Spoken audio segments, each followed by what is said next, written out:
I don't think anybody should get into something if they're not like fully passionate about it, because you'll burn out eventually. You know? Right. But if you really love what you do and you love waking up every day, and if it's weddings, you know, serving your couples, like it's going to be fun and you're going to do good work. Like that's just going to shine through in the videos. Andre, thanks for joining the podcast. I really appreciate it. I was happy to be here. I was trying to think back. So we both went to Messiah, then college, now university. And I don't recall us having any classes together, did we? Because you were in digital media. Yeah, I was digital media major. I wanted to do that because I felt like it would be like more like well-rounded of a skill set. You know, I did like programming, graphic design, and then I wanted to start my own business doing videography and wedding films. So those skills came in handy because I had to build my own website and do all that kind of thing, make my own logo. So I was actually very glad I did that. And I still got to take like basically all the video classes. The only thing that was really different about it was like the film history classes. So you took more of like the film history, right? Right. Yeah. A lot of theory, a lot of the classes overlapped. So you had the digital media majors and the film majors in a lot of the production classes. And I knew that you were in that network, and whenever I would talk to people, they would always mention you. That's how we met, right? We met on like Sam and Hunter's film project, and you were the focus puller. Yeah, I was. Puller. Yeah. I think that was the first time I met you. Yeah. So you had that philosophy too of trying to do more beyond the classes, right? Just get on sets, or like what other sort of extracurricular film or digital media activities did you engage in? Yeah, I mean, I think that's the most important thing in like a film career, like getting like real world experience, because I came into Messiah already like knowing like so much about video. Like I was very passionate, like a lot of people are when they first start, just like learning everything I could on YouTube, and YouTube is a great resource for anybody. Like I never really paid for a course at the beginning. I kind of got like a few different things now just to like further expand my skill set. But like at the beginning, I was just full of YouTube. I didn't buy full-time filmmaker, none of that. I was just like totally YouTube and just high school classes. I had my high school video class. But so I already came into Messiah like knowing like so much. I actually tried to get out of Basic Video 1, which was like an entry-level video class that we had to take to get to Basic Video 2, or the more advanced one. They didn't let me do that. They said you have to take the class. So I was like, okay. But I already knew like shutter speed, aperture, ISO. Like I felt like it was a little bit redundant, but it was cool. You know, we got to work on some group projects. But yeah, so real world experience is definitely like was the most important thing about college, and like the networking and meeting different people, working with classmates. So, you know, as fate or as God would have it, like Glenn Iverson is the first connection I made actually at Messiah. He just reached out to me on Instagram and was like, dude, I want to connect with some like freshman film students. Like, this is just kind of what I do. Like, would you be down to get a coffee sometime? And I was like, well, I don't have a car. You couldn't bring your car on campus unless you were over 300 miles. And so I was like, you'll have to pick me up. So he's like, sure, I could do that. It was like, I never met the guy before, but I was like, sure. You say you go to Messiah, or you went to Messiah like a few years ago. So sure. Yeah, you can pick me up. Yeah. Sounds a little random. I know it was funny, but you know, we can laugh about it now because Glenn's like a teddy bear. He's just like, he loves everybody. He loves helping students, and yeah, he loves sharing what he's passionate about in video and stuff. So he started taking me on jobs for weddings and like second shooting, and any like corporate stuff he had, he would take me on as like an extra set of hands on set, or like a PA type role or whatever. It was really great working under him because I kind of got to see like what business was like, what starting a film business was like. I really enjoyed it. Like I enjoyed like what he was doing, and it kind of inspired me to later on decide to do my own wedding film business. So when you say you wanted to start your own video production business going into college, was it wedding focus specifically, or were you sort of open to the possibility of doing a bunch of different types of corporate or narrative, or was it Glenn who inspired you to do weddings? Yeah, I would say I wasn't necessarily knew I wanted to do a video business. Like once I first got into college, I would say I figured that out like maybe like junior year or so. But Glenn definitely inspired me with weddings because I hadn't shot a wedding before that. So I had no idea anything about weddings. But college was great because I just got to try like a whole bunch of different stuff. Like I worked with Nihal on some music videos and things like that. I worked on real estate videos, weddings. I was just trying to do like every single niche that I could do with video, right? You know, corporate stuff, narrative, all of it. And I think that's the best thing that any filmmaker or budding filmmaker can do. Like just try everything, because you don't know what you want to do. You don't know what you want to do until you try it. Until you try something and then you're like, man, that was a really good project. I really enjoyed that. I enjoyed working with this team, this crew, if it's like a narrative or bigger commercial project. You know, maybe some people like working with those large teams. Me, I kind of enjoyed like the smaller teams, you know. I haven't really had the chance to work on anything like super big. Maybe the biggest set I've worked on was like maybe 20, 30 people maybe. Which was like a commercial spec ad for the Rivian truck company that I was up in Lake Placid actually for that. That was pretty cool. Wow. That was a cool shoot. That was a really cool shoot. Yeah, we're drifting a little bit. We're doing the Donald Trump right now, the weave. You ever heard of the weave that he does? We got to bring it back. No worries. Yeah. But I think Glenn inspired me. Definitely working with him, doing weddings and things like that.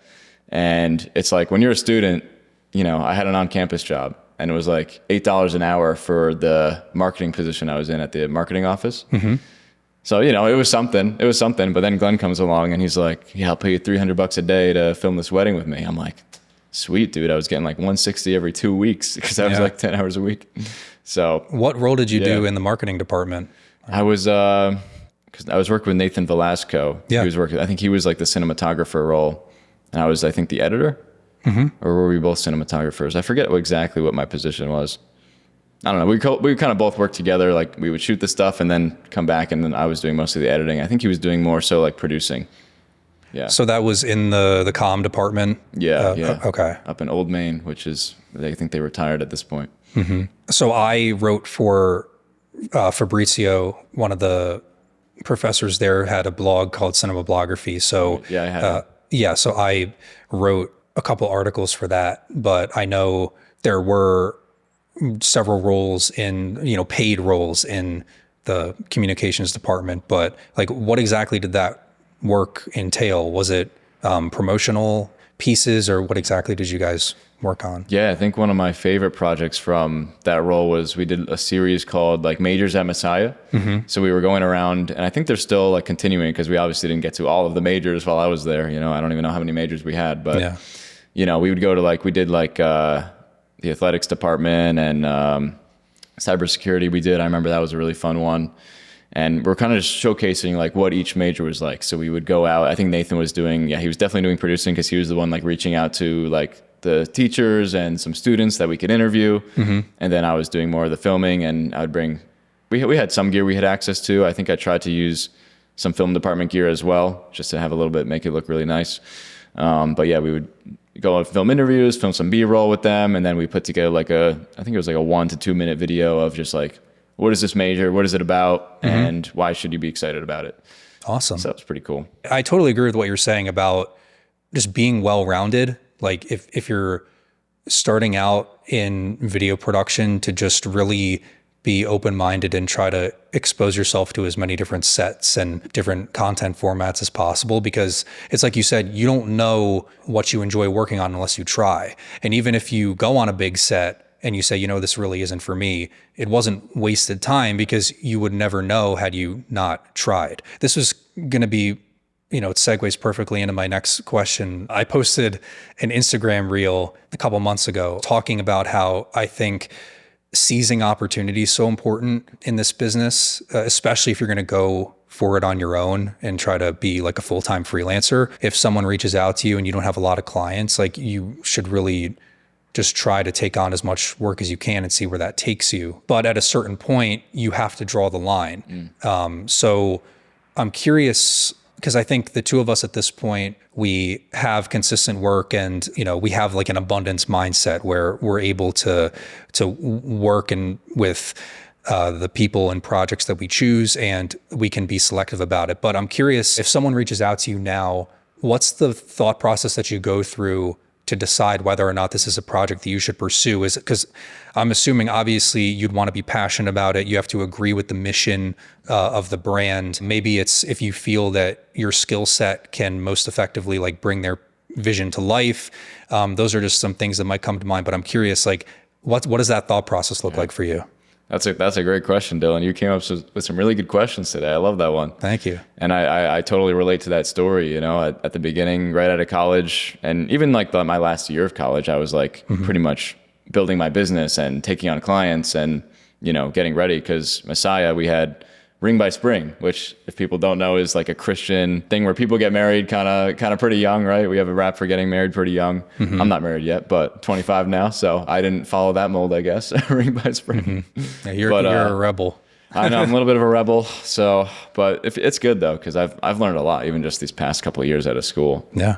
So, you know, I'm kind of glad I had that time just to focus on the business, you know? Absolutely. But yeah, so we had that. So it was good for me in that sense that I was able to take on a lot of wedding clients. Like some of the wedding clients I've done were just my friends or people I knew from school. You know, that was kind of how I first got those.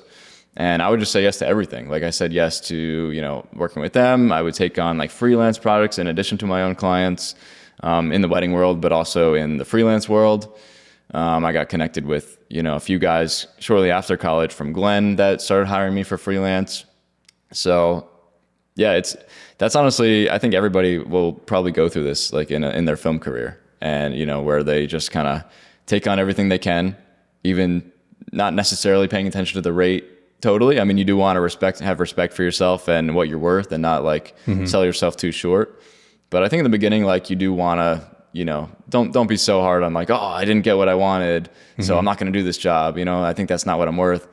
But it's like we all have to start somewhere. We all start somewhere, and I think when you can, you know, be humble about things and like do your best work at the lower rates, even if you feel like you're worth more, do your best work all the time. I literally know people that will literally like only do their best work if they're being paid what they're worth. Like that's not going to get you very far. Like right. If people can see you doing the best work you can and are truly helpful on set or whatever role you're in, you know, they'll be willing to bring you on to more jobs where there will be bigger opportunities and more money. That's kind of been my philosophy, just starting out of school, just doing my best work no matter where I'm at with whatever job I'm doing. And I think that's a reason I'm where I'm at today, where I now I can be selective and choose the projects that I want to work on. So with that, I would say, how do I decide? Well, first, it depends on like the value of the project. You know, I did a lot of second shooting for weddings, which is like, you know, you have your lead shooter and your second shooter. So I was doing a lot of second shooter. You can make a lot more being a lead shooter than a second shooter. And it just kind of got to the point for me where I was like, I don't think I want to do second shooting anymore because I'm getting enough lead projects, my own client projects. I don't really need to do this. Which is kind of sad because there's like some guys that I really like working with, and it's just like, you know, I got to tell them like, hey, you know, I'm just focusing on lead shooting right now. Yeah. And, you know, it's kind of this balance. I've had this mental like struggle, I guess, between like wanting to work with certain people versus my goals of building my business and my clientele. You know what I mean? Sure. So yeah, I guess how I would evaluate it is, I mean, one, availability. So I'll check my calendar and see if I'm free for that day. If somebody's asking me to take on a project, you know, budget is definitely a factor. You know, if somebody's asking me to second shoot on a Saturday, I'll probably decline it because I could take a lead project or one of my own clients on that day and for a lot more value than just second shooting. I may take on second shooting if it's like, you know, close enough to the date. Like if they're asking me to second shoot like a year out, like, no, I'm not going to do that. But if it's like a month out and I still have nothing, like I'll consider it. Right. But, so that's kind of one way I look at that. And I think, yeah, looking at like the mission and what the project is definitely a factor as well. Like, is it something that I want to be doing? Awesome. You know, I kind of decided that music videos, not really my thing. It just didn't really, I feel like the world of music videos doesn't really align with my values and what I'm kind of trying to create. Sure. So I just decided that I want to focus on like weddings, commercial work, and some nonprofit videos and videos from my church, things like that. So that's kind of my focus right now, and it's been a pretty good mix. So yeah, as you try different niches like we were talking about earlier, you kind of figure out what you don't want to do. So I figured out pretty quickly that I don't want to do real estate, don't want to do music videos, don't really want to do narrative work, although I did have one opportunity to do a short film earlier this year, which was a good experience. Like I enjoyed working with the team, but I think about the lifestyle too. And maybe this is another factor to consider when taking on a job is like, what's the lifestyle of this type of work going to be? Right. Like narrative, and especially once you get the feature work, like you might be away for months from your family. And it's very fulfilling work. Like I'm sure a lot of people that do it like really enjoy it. Like you get to work with a nice crew, like you're creating like a cool video, a cool story, a cool film. I'm sure it could be a great career for certain people, but I just don't know if I want to have the life of working maybe 12-hour days and being away for a few months from home or from family. Yeah, and I'm curious too. Like, have you ever thought about like what that life would be like doing like the narrative stuff? Yeah, I think it would be very fulfilling for sure. But it's like you said, if you're used to doing very like short-term projects, and when narrative films are typically, like you said, like months at a time of production, I guess it would be an adjustment for sure. And also typically the budgets and the funding and the crew sizes are much more sophisticated than, the work that I'm used to, which is in some instances can just be done entirely with one person. Like that film that you did, I believe it was in Lancaster, right? Yeah, it was. Yeah, they did do crowdfunding. They did. For it, yeah. Okay. So they're able to like compensate all the crew properly and then screen it, or like what do the finances look like? Yeah, it was definitely pretty low budget. I think 15 grand was the budget actually, so pretty low. Yeah. Most of that actually went to like the key positions. Like I was a cinematographer, so that's going to be one of the key positions, and like the key actors and things like that, and whatever else they spent it on. So there was definitely a lot of like help that was being given out. They had a lot of friends and family come out and like help be gaffers, be PAs, be extras. Yeah. But yeah, hopefully this leads them to, another product where they will be able to have a higher budget and everybody will be able to get what they want and what they're worth. And because it was tough. It was like 2 weeks of filming, and I think we did must have been 15-hour days at least on average. Yeah. So that was one thing the producers told me they want to change if we do another one. Like definitely he figured 2 weeks would be enough, but he said like we should have made that maybe like 2.5, 3 weeks even, Yeah, I want to come back to something that you said before. I think that the answer to that question of where do you draw the line, it changes as you progress throughout your career. I think the answer is different. Like when you're just starting out, I think when to like say no to projects. Right. Yeah. I think taking lower rates or something, like you shouldn't be focused on making as much money as you can when you're starting out and you don't really have like a reputation or a network together. But once you have that established, I think then you should have that self-respect for saying, this is what my time is worth, or this is what my rate is. There are projects where if you're really passionate about it, you might be willing to take a lower rate even Right. Even at this point. Right. There's one nonprofit in Philly, which you actually helped me out with earlier this year. Yeah. Where, they just have a really good mission for helping single moms in the Philly area, in the bad parts of Philly and stuff like that. And, getting them back on their feet, teaching them some skills. So we did like a little documentary live stream project for them, which was for their like virtual live stream fundraiser in September. And that's one where, I didn't get like the rate that I think it was worth to do the whole project, but like, I'm happy to do like, a few projects like that a year in order to like give back to the community, give back to people that really need these services. Because their videos before were just nowhere near what we were able to do with that one this year. So I was really, I'm happy to help them out and do what I can and bring the right people along to help make that happen. Awesome. I think you said you do or at one point you were doing over 50 weddings a year, right? I'm assuming most of those are on the weekends, or not all of them. You have the wedding days themselves, and then you have to edit everything.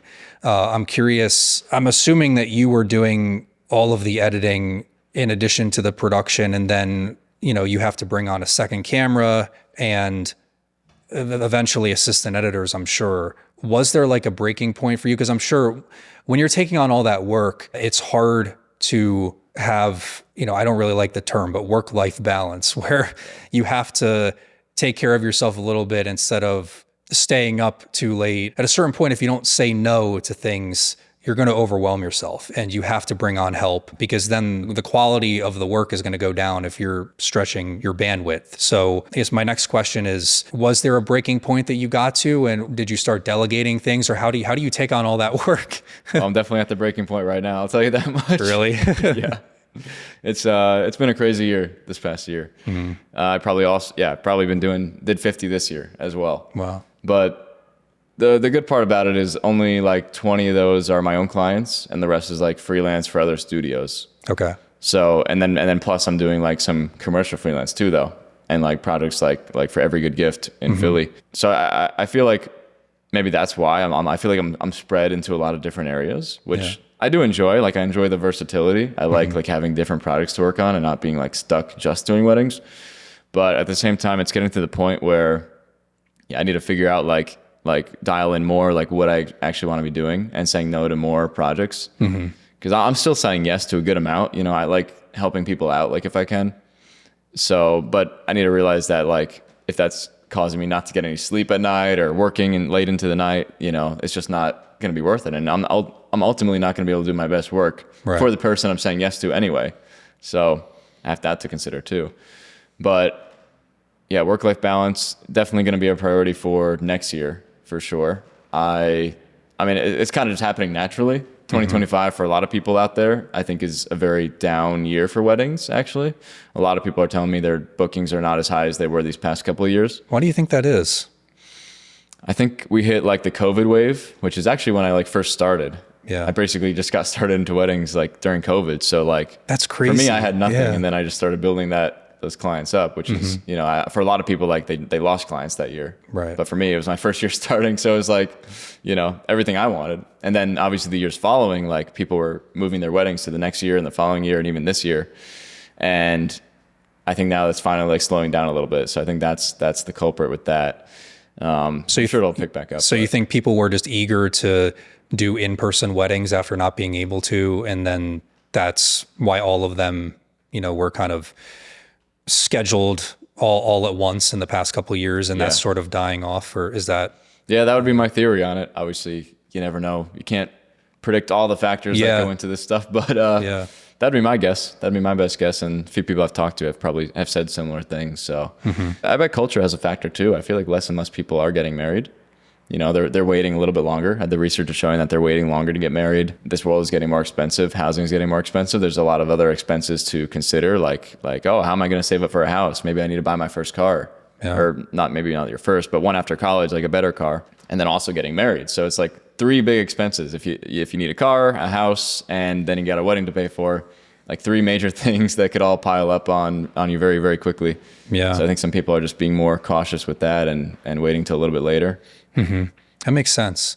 The one thing that you said I can really relate to about if someone asks you to do a project for them, there's that fear that of me not being able to help them. You know, there's this guilt factor for me. If someone asks me, can you film my wedding? That guilt factor just totally overwhelms me by thinking like, I don't think that I can fulfill this in the quality that I think it should be. I can totally relate to that. And I just try to, if I can, if there's people local, I'll try to refer them. But sometimes that's just not possible. Like I don't know anyone in the area. That's one component of saying no to projects or declining them. Obviously there's the self-respect, being like, is this advancing my career in the way that I want to? Or am I passionate about the mission of the project? But then there's also, that's been one of the tougher ones for me, is being, because like I want to help people and I want to be there, and I don't want to be viewed as like a selfish person who's only concerned about my career instead of helping a friend out. Like, have you had to work through that at all? Or definitely, you know, especially like in the Christian world, you know, my faith is important to me, and I value, you know, helping others and supporting those in need, my community, my church.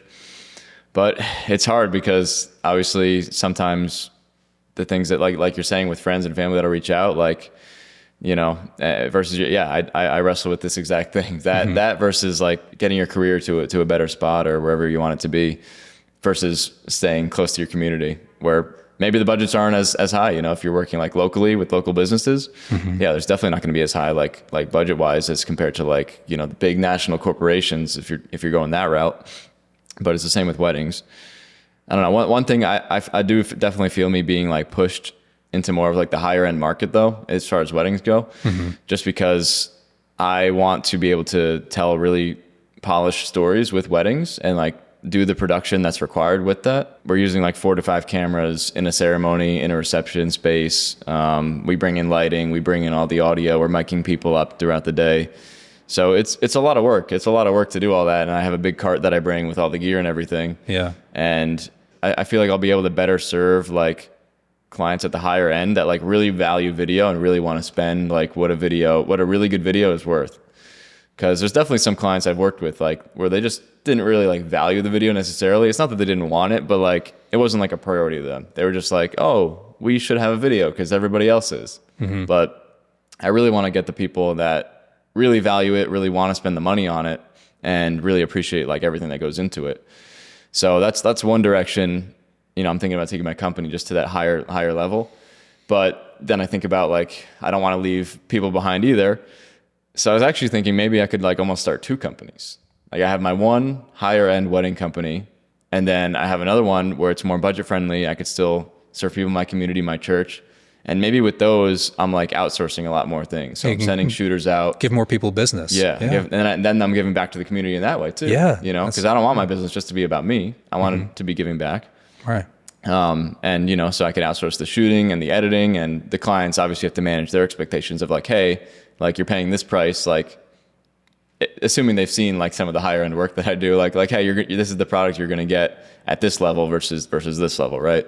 So, maybe we're not miking everybody. Maybe we're using less lighting, that kind of thing, less cameras. Maybe it's like 2 to 3 rather than 4 to 5. So, yeah, that makes a lot of sense. And it's a great idea because it's like you said, you're giving back in another way by giving other wedding filmmakers work. The wedding film industry, I would say, like it's very saturated. There's a lot of different options out there if you want to get a wedding film done. This sort of ties into what you were saying about differentiating yourself as a company. Just from working with you, like your work is top tier. I'm just like continually impressed by all of the editing and just the production quality, like the way that you like conduct yourself on the day and the organization. I'm just so impressed by it. Appreciate that. Thank you. So of course, yeah. It's all the passion, I feel like you really need to be passionate about something in order to do good work. Like, I don't think anybody should get into something if they're not like fully passionate about it, because you'll burn out eventually. Right. But if you really love what you do and you love waking up every day, and if it's weddings, serving your couples, like it's going to be fun and you're going to do good work. Like that's just going to shine through in the videos. Absolutely. So is it that philosophy that's the differentiator for you, or is there a style that you like to dial in that, when people watch that, they're like, Andre produced that? Yeah. Or what are those things that set your wedding films apart? Yeah. Well, luckily I've been doing this long enough now, I've been like 3 years, if I didn't mention earlier, but you get some feedback after doing it for that long from the clients and from family and friends that watch this stuff. So one thing I hear a lot is people tell me when they watch the videos, they feel like they were there on the day. Like the videos make them feel like they were there again, like they're reliving the day. And the couples tell me that, the family and friends tell me that. And what factors I think go into that is I spend a lot of time on the audio. I use high quality mics on a lot of my cameras. I'm always recording like the ambient sounds and everything throughout the day. I'm miking people up, obviously recording all the speeches and putting that stuff in there. Some people have a style of wedding videos where it's just like music, like it's like a music video, just music and shots. That's not really my style. My company is Storytellers Wedding Films. So I want to tell the story of the couple, and that you need the audio to do that. Right. So I include sound effects and those ambient sounds whenever I can to make it feel like we're really there.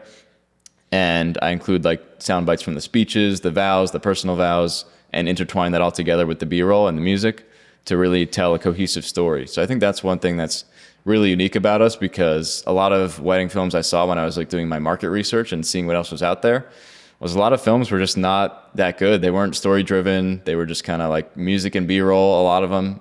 And even if they did include some of the speeches, it didn't like feel like it flowed. Like I spent a lot of time like going through a process of figuring out which pieces I want to put where. Like I call it like, you got like your B-roll selects. I call it like a B-roll selects, where I'll find the best B-roll and I put that in a timeline. But then I'll do like an A-roll selects. So I have all my A-roll, my best A-roll pieces, like the speaking, all in one timeline. And I'll just kind of like, it's like a puzzle. It's kind of fun. You get to put together the pieces and see which is going to fit where. And obviously it's a wedding day, so you never know what you're going to get exactly. Sometimes you get a great speech and it'll fit perfectly. And sometimes you get one where it's a little bit harder to figure out where things are going to go, but that's the nature of, I see it as making documentaries, really. Yeah. It's documentary filmmaking. So there is a system to it just because of the nature of a wedding day. But at the same time, like you're saying, every wedding has its own unique, every edit is going to be different based on what you get on the day, right? So there's a system to it, but also you have to be flexible. Is that accurate? Absolutely. Absolutely is accurate. Some weddings I've had this year that were on the more unique end, there was like fireworks, you see like ice cream trucks. Sometimes there's just so much like going on at the reception end of things more than others. Like they'll have like fire pits, and there was tug of war at one. So it's like those elements that make their wedding unique, which I really enjoy, because I like try to put the unique stuff at the front of the film, just to like, I don't know, make it something catchy, something fun right at the beginning. I do like a 30-second intro. So yeah, I have like a formula to it, but obviously you can change things up if stuff that isn't in typical weddings comes up, and I'm able to play into those elements more. I try to play into those a lot. If that stuff is present, like, yeah, let's make this film unique. And I think that's what my clients come to me for. Like, they want something unique. They want something personalized to them. And, you know, we have a little bit of a formula to it, like how we edit it and how we'll shoot it. But like, you know, I'm letting them pick like what genres of music they like. I'm letting them decide if they want it more like romantic or if they want it more upbeat and fast paced. And some people tell me they want a little bit of both, you know, upbeat and then slower for some parts of it. So I think having that personalization element is great, because I talk to some videographers and they're like, I reuse the same music in like all of my videos. I'm like, really? Man. I'm like, I'm surprised your couples don't notice. I don't know how you get away with that. But for the most, you know, I've reused some songs, but for the most part, I'm using like unique tracks for each video. Yeah, I did notice that in your edits, and I think it really stands out, is it's not the typical cinematic corporate track. It has a nice, unique touch to it. But I love what you said about the storytelling aspect of it. And I talked about this with Sam Eisenhower an episode or two ago. You know, if you're just prioritizing having good cinematic visuals, like, it can only go so far. Was he talking about this in terms of weddings, or just? No, just in general with filmmaking. And he applied storytelling to, you know, anything, just communication, or just learning how to tell a good story it goes beyond just video production. I love framing things in that way, especially with the audio, because as you said, it's very overlooked. And if you're just going to structure it like a music video, sure, like, you could probably make a decent wedding film out of that. But if you're going to adding those extra layers to it and having the couples feel like they're being led and reliving the day through the audio, I just love that approach to it, because I think, and I mean, correct me if I'm wrong, but most wedding filmmakers are not doing that. They're just settling for, I guess, prioritizing the visuals, which are important, but having that formula and focusing on the story and the audio. And I mean, the edit in and of itself, like, you can take it so many different ways, and it's such a tedious process. Like you said, if you're laying out the A roll and the B roll, and the speeches are pretty long, so you have to pick out the best sound bites from those. ChatGPT has actually been a good tool with that too, though. Really? Because I'll transcribe. I'll do my initial selects, like the A-roll selects, but then I'll transcribe that sequence. And sometimes that's still pretty long. Sometimes it's like 20, 30 minutes. So I'll throw it into ChatGPT, the transcript, and be like, what are some of the best, like, most emotional, engaging lines? And I even tell it to like block similar themes together, because I like to, like, you know, if one person's saying, oh yeah, you know, when they first met, they met on Hinge, and then maybe someone else will say, we'll continue that story, you know? Yeah, after they met on Hinge, they went on their first date at this place. So I try to block, like if multiple people are saying, like, continuing the story together, I'll try to block those together. So that's been a great tool. Just a little pro tip for anybody out there. It's been a good way to, like, analyze transcript audio very quickly. Yeah, that's similar to, I don't know if you've heard of Opus Clip. It's yeah. So AI, that's like, it makes reels. Yeah, it's meant for converting long form content into short form reels. I think in the context of podcasting, it's really applicable. And I've used it several times. And I think the quality of the edits that it produces right off the bat are just not up to my standard, and they need a lot of tweaking. But I think in principle, do they give you like a project file or something? They do. They give you an XML. Okay. So, which I think is perfect. It just gives you a base. But I think it's like you said, in principle, I think that is where AI really has, you know, it's a tool being set in motion, because you, as the editor and the storyteller, you know the themes that you want to combine, or you're the originator of that concept of, you know, I want to merge these themes, or it's speeding up the process of what you would have found anyway if you rewatch the speeches through 10 times to find it. I see that as a way of making things more efficient, but you're still in the driver's seat as the creator. Right. I'm not giving it total control. I gave it my transcript for the selects that I already made, not just the full raw audio, which it probably would have you never know what you're going to get in that. There'll be obviously things that don't make sense in that transcript. So I like to give it, my selects. And I think that's the best way to use these tools these days. Like maybe one day they'll be good enough where you could do that and it'll spit out everything perfectly from the start. But right now it's like a middleman tool to like help you speed up your workflow, but you still want to have creative control over things. Absolutely. I want to wrap up with, if people are listening, I don't know exactly who my audience is yet. I've just been catering it to, freelancing, running your own film business. Let's just assume that the people listening are aspiring filmmakers. Maybe they're in college and they want to start their own film business, but they're scared to get into it because having a 9-to-5 just seems safer. They don't know about all the aspects of accounting and invoicing and pre-production and marketing. There's so many things, you can make the best wedding films out there, but there's all these other variables that you have to have in place to have a functioning business. One of the messages that I'm passionate about sharing is encouraging other people to pursue their creative passions and make a living from them, even though it may seem sort of intimidating. Setting an example or being like, if I can make a living, like working for myself, doing what I'm passionate about, doing video production full time, then you can do it also. I guess my last question is, what is your message to people who, they want to start their own film business, but they don't know where to start, or it just seems like a very intimidating process. And like, I like to say I'm living the dream. Like what I do every day, it genuinely does not feel, it genuinely doesn't feel like work. Like obviously there's stress and there's times where I don't enjoy all of it. Like I don't necessarily enjoy the emails and marketing and all this, but. Right, exactly. But at the end of the day, like I'm passionate about what I do. And I mean, it's like I'm living the dream doing it.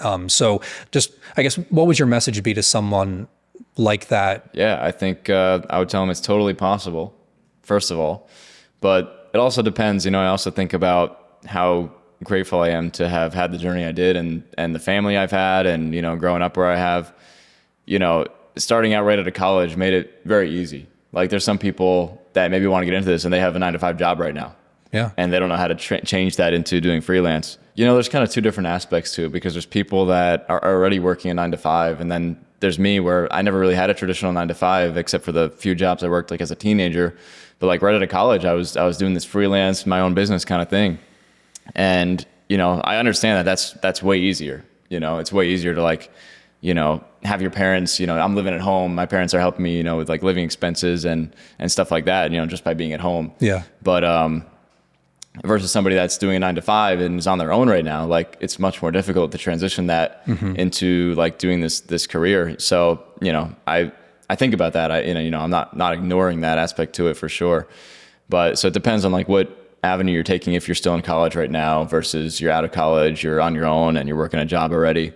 But one thing I would say, you need to have money to be prepared. So, whatever avenue you're on, you do want to have like, if you want to start your own business, like set aside some money and start saving up for the gear you might need, depending on what you want to do. Like if you're just doing freelance, you'll probably need some gear. Or if you want to start your own business, you'll need, even more gear than maybe freelance. You can get away with like a camera and a couple small things, whatever you're being hired for. But yeah, I would tell people as well, like there's a lot of opportunities out there, I think we were talking about it a little bit before, like it's an abundance mindset versus a scarcity mindset.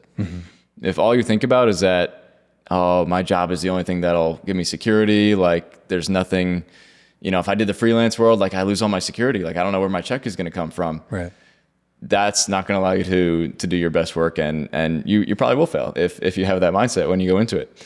But if you say to yourself, like there's a lot of opportunities out there, for me, God is going to provide the right opportunities for me, then that's a whole different mindset. And it's something I hold on to when I do this. Like I told you, I don't have too many weddings next year. Like I only have like 5 of my own clients and some other freelance work, but I know that the Lord will bring me the right products at the right time. I'm always like getting calls from people. So I think networking is a big aspect too. That kind of gets into that. Like have some connections built up. Maybe don't just jump right into it if you are working 9-to-5 or whatever. Like have some connections that you've been talking to, some relationships, and that you could let know. Like, hey, I just stopped working my 9-to-5. Like, and I'm looking to do the freelance thing. Do you have any upcoming projects that I could be a part of? Any editing that I could work on? And you cultivate those relationships, and I think that's the most important thing. especially if you like work with like, maybe you don't work with someone like that frequently, but if you like just reach out to them and just like check in on them, and you got to be genuine with it, but like, you know, you reach out to them, check in on them, see how they're doing, like you're front of mind in their mind then. And if they do have a product that's upcoming, like they'll let you know about that. You kind of just got to go for it. Yeah. You know, you kind of just got to take the plunge, and maybe that's scary. You're never going to be 100% ready. Yeah. You know, I do believe there's some things maybe you should have ready, like maybe be out of debt if you're going to go fully into this world. Yeah. Because if you're going to be buying gear and stuff, you're going to need to have some cash to do that. Yeah, building the relationships, being in a good financial standing, and yeah, that's pretty much what I would say. Yeah, I think it's like even if you're still in college or working a 9 to 5, and that's an aspiration that you have, I think it is important to acknowledge that it is a process. Like the equipment that like the kit that I've built up, I've started buying camera gear in like 2015.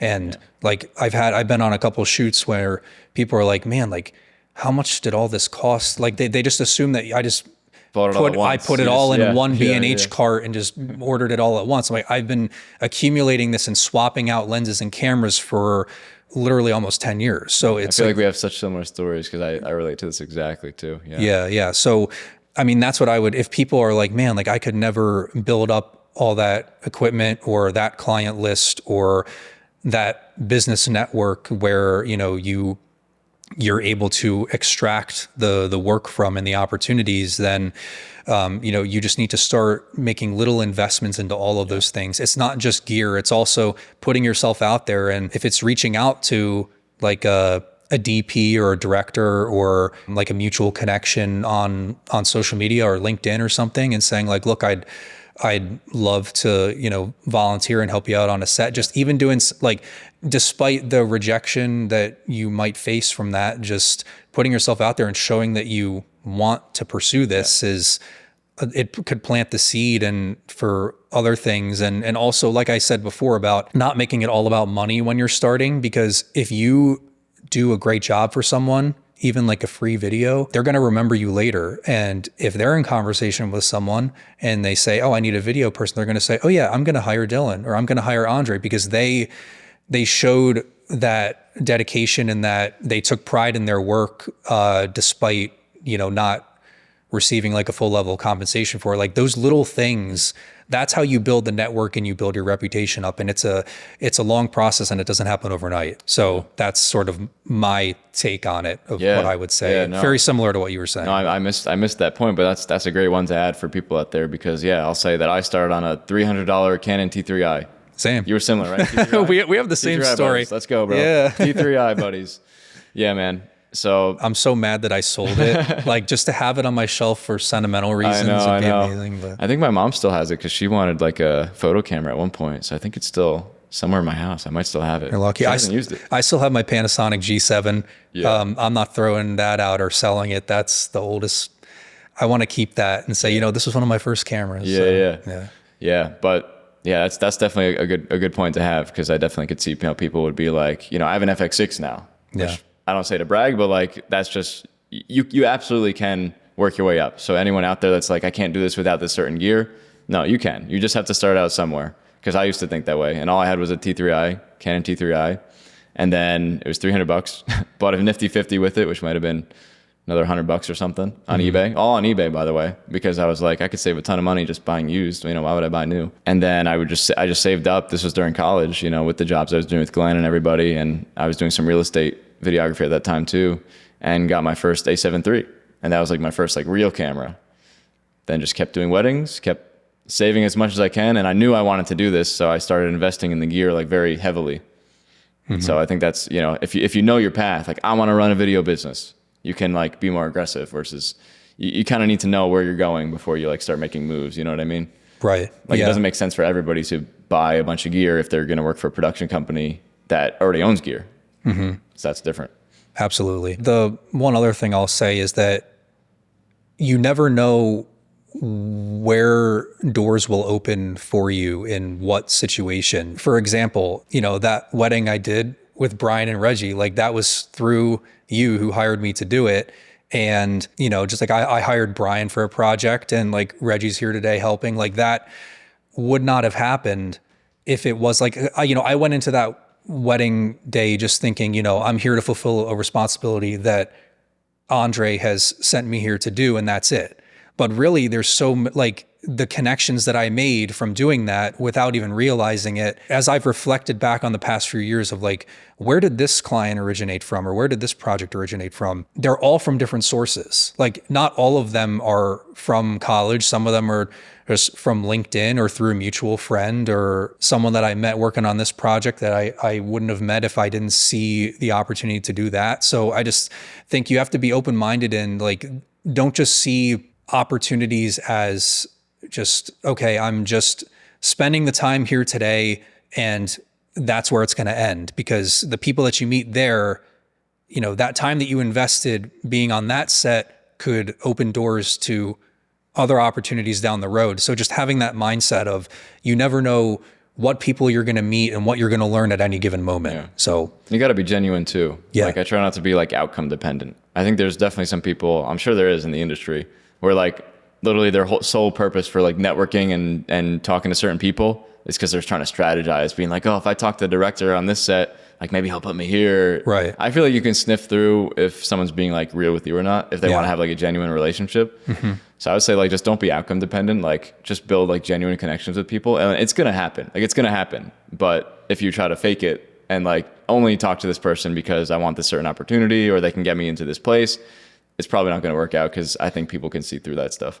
Oh, absolutely. One thing that I've been trying to do more is just finding ways that like I can give back. And like I do that at the end of like every year. Like if people refer me to work, like I, you know, get them a B&H gift card or just say thank you. Not to you know, shout you out here, but you did that for me. And I was like, dude, that left such an impression on me. Because I was like, man, dude, like don't send me. And I know you didn't do it because of anything. Yeah. Like, oh, I want to work with Andre more. Maybe I want to be front of mind, you know? Mm-hmm. But that's just kind of what it does. Like it put you front of mind, and I really appreciated that. You know, it was like a nice gesture. Oh, well, thank you. I mean, I appreciate you having me on all those I actually weddings. did it for a few of my top second shooters this year. Really? Because of you. So oh, really? I passed it along. Yeah. Oh, that's great. I didn't know that. But it's just little things like that of, if someone helps you out in this business, how can I give back? And if someone's looking to get their foot in the door in this business, and I mean, I'm not saying like I'm, you know, I have so much to learn, but you know, the two of us, we've been doing it full time for a couple of years. Like we're established in some way. And as long as you're a couple of years ahead of someone else who wants to try to break into the business a little bit, like I always try to think of what are some ways that I can give back, and even just give them a couple projects to edit, just give them experience, and just not be so selfish about like hoarding work or talking to people for the sake of your own self-interest. To just try to have some give and take and give back into the industry that's done so many great things for me and you as well. So yeah. I know we were trying to wrap this up, but I just thought like such another good question of like, do you ever feel like, you know, we're both very young, right? And there's definitely people that have been this a lot longer. And sometimes I feel a little bit like imposter syndrome about being so young. Yeah. And, you know, like I said, I do want to get to the higher level of like weddings. So that means I'm going to be charging more. And like part of me like feels like, well, should I be? Like there's people that are like 30 and have probably been doing this a lot longer than me. Right. And I don't know, do you ever feel that way? Like you don't deserve like either what you're making or where you're at in your career? Yeah, I think so. Within the context of just the rates of the film industry, sure. But also it is tough with that imposter syndrome, like you said, when, you know, you charge like $1,000 rate for a day rate for production, and you have, you know, someone who's making like $10 an hour at another job. It, you know, morally that doesn't seem right to me, but also I try to justify. It's also like you were saying too, with all the expenses, we have to pay for our own marketing, our own, like I'm paying for QuickBooks, my own accountant. You know, all these different things. They're essentially, the client's essentially renting the equipment from you for the day. You have the experience of how to use it. You can go down the list. So there's the macro level of thinking like, yeah, this seems like a lot, but also you know what you're bringing to the table, and the more experience you accumulate, and you know, you start to know what you're worth and what your time is worth. And I think that's how I justify it to myself. But yeah, more people need to be strategic about it though. That's what I would say too. Right. Like I know a lot of I did it when I first started weddings. I just like picked a number, like, oh, 1,500. That was the number I started at for a wedding film. Right. But I didn't have any reason. There was no reason why. I was just like, yeah, I guess that sounds like a good number to start with, as someone who's never doesn't have any clients right now and is trying to get into this. But I'm realizing now, like, I'm trying to like itemize, like, and not that the client's going to see that, but like, you know, what does it cost to run my business? And right. I should be like, my rate for what I charge for a wedding should be built up based on all of that, and what I want to make for a day rate, and what I want to pay the editor, which if it's just me, then that still counts though. Like, I want to charge what I would pay an editor, you know what I mean? So I think it's good to be like strategic about that, because Apple doesn't just charge you $1,000 for an iPhone and it's just like, oh, it's just at $1,000 because it is. Like, no, they have their whole team figure out exactly, you know, what kind of margins they want to make on it and what everything costs that goes into that. Right. I think more videographers need to do that. I think sometimes we look at other people and are like, this guy's charging $5,000 for a wedding, I could do that too. But it's like, maybe look at your expenses and what you want your rate to be and what your experience is for that rate, and then come up with the price based on that. Don't just make it because somebody else did. Well, I've found this whole conversation very insightful, and you know, I appreciate you know, having you as a friend and colleague over the past couple of years. It's always been a joy to work with you, and obviously and learn from you also, because you know, being on the projects that we've worked on, you know, I've hired you for a couple things, I think, and you've hired me. So yeah, I just really appreciate you taking the time to sit down and talk today, and I'm looking forward to working on future projects together. Of course, great discussion, and hopefully somebody out there can take what we talked about today and apply it to their careers. Absolutely.